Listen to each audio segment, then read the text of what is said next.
So we have to focus on those which are more meaningful to what might be. Oh, yes and no. I mean, if we've got experts that have more money than we're ever going to hope to have, tweaking these systems and finding out what works and what doesn't, we should be looking at those best practices and saying, can we take the best of the best and apply it here, whether it's Tiverton or it's, you know, ProComp or Minnesota's QComp. I think there's things that we can take away from all of this substantial body of work that people have done, because otherwise you're suggesting we start from scratch, and I don't see that happening. Let's say, just for the sake of argument, that we look at one of these mega projects in Denver. A huge success, huge success. Let's use this model in Tiverton. What kind of is this the right approach to it? Just from a scientific. It may be. Well, it may be, but you have to look. You have to look at certain things. I don't know. Maybe it's my engineering background, but you have to look at the scale of the problem you have. And some things, some solutions are designed for systems which are huge, which are mega systems, which will never work in a small setting like Tiverton. And things which are small do not always scale up very well. True. Now, if some of these systems might be built on the amounts of money we can never throw in.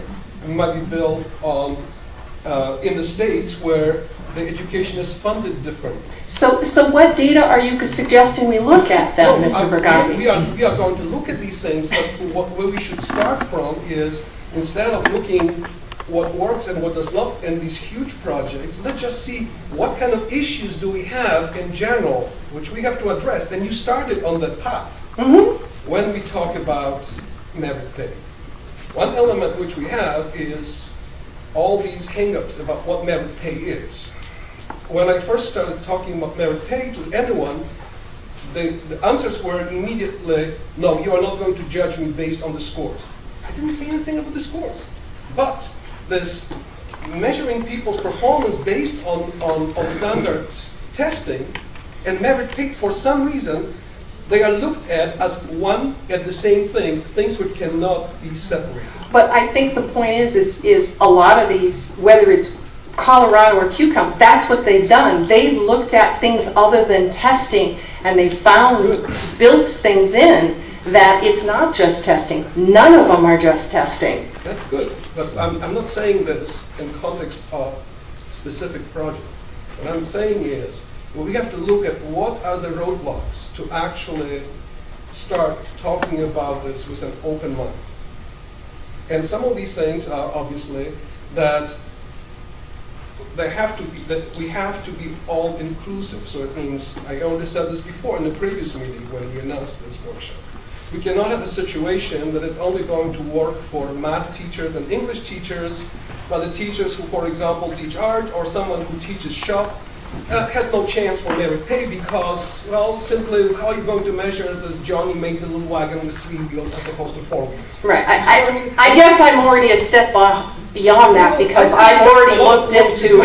We have a lot of work to do. Oh, no, I agree with you, but I guess I'm in agreement, and I'm seeing programs that already do that. So I guess I'm already past that, but I guess not everyone. I'm sure not everyone is.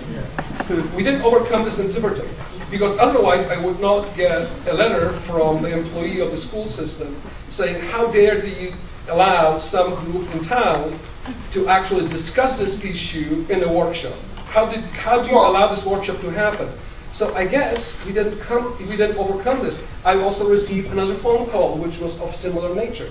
And I'm not. Well, you know, Mr. Bergani, I'm going to walk away from the table because I think you should have those discussions with those individuals, not me. I don't really think this is a beneficial continuation of the discussion. I'm trying to be helpful, and I want to just let everyone else have a chance. Let's not look at the studies.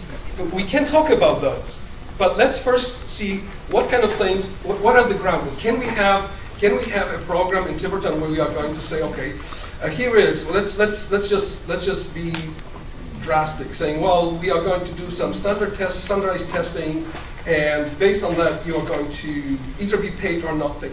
Obviously not. Some ideas I heard is, well, let's just take give everyone a 10% cut and use this money to pay other teachers who perform well and not give anything to those who don't perform well. Well, I guess it's not going to work either, right?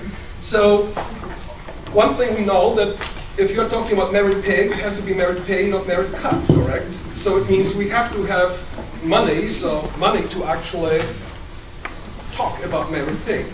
This means, just to bring things into perspective, that I don't think it's going to happen this year, and I don't think it's going to happen next year. Then there is a question, why do we talk about this right now? Because it's being talked about at federal level and state level. So we might as well talk about this in town and find out what we think about this. So instead of someone telling us how it's going to be done to us, we might have a pretty great idea and discuss this for a couple of years. And then we can see how we can implement this when money is available. Before you turn it over to Mr. Burke, I think an important idea that the committee needs to examine is why, besides it being an idea, well, how will it benefit student achievement? Sure. And I think that has to be the underlying or the driving force in moving forward for the committee. Mrs. Polish is correct. There are lots of studies where people pour millions of dollars. Danielle's referenced some of them. There's tons of studies out there. Just to go through one of them adequately is extremely time consuming to get the gist of it. But there are a couple of common factors for the committee to consider. Every program that I've read, they build in support for the administration, for principals, to monitor teacher progress. It's something we've talked about before as a major weakness for us. They talk about having the teachers heavily involved in the process. Some of the other things that are common, regardless, is the idea of inputs and outputs. What is that you measure? In Denver, or it's Charlotte, or Charlotte-Mecklenburg, or any of the other districts that have gone down this path, they've all agreed on what is important and how they're going to do the measuring. So that's something else the committee needs to consider in these discussions is how are you going to measure what is a good teacher, for lack of a better description. And then I asked the committee to consider this. Is the purpose to improve instruction for all our students, or is it a means to just get rid of bad teachers? Because if that's the case, you don't need a merit pay system. You need a stronger evaluation system that gives the authority, gives us the manpower to go and try to support teachers that are in need, but eventually to remove them. And I respectfully put this out there, by throwing money at the problem doesn't solve it. And I just ask you to consider that, because I think the question you have to answer is, if you want to improve performance, is money going to be the answer?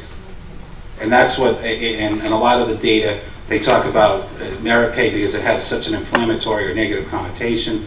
A lot of the most current research is calling it alternative compensation. There's another form of measuring bonuses, and that's giving money for teachers if they go to at-risk schools where they have an at-risk population. And a lot of this money that's out there talks about, and even the race to the top, talks about high-need schools. We don't classify as high-need schools. That doesn't mean the race to the top, there won't be money. There will be. But even and it's on ed.gov, page 1, talks about high-need schools. And everything else filters through the TIF fund, the teacher improvement fund that everyone talks about. It's based on high-need schools. So you as a committee need to keep that in mind, that while there's a pool of money, there's a way to qualify for it, but I'm not necessarily sure if we would even get there.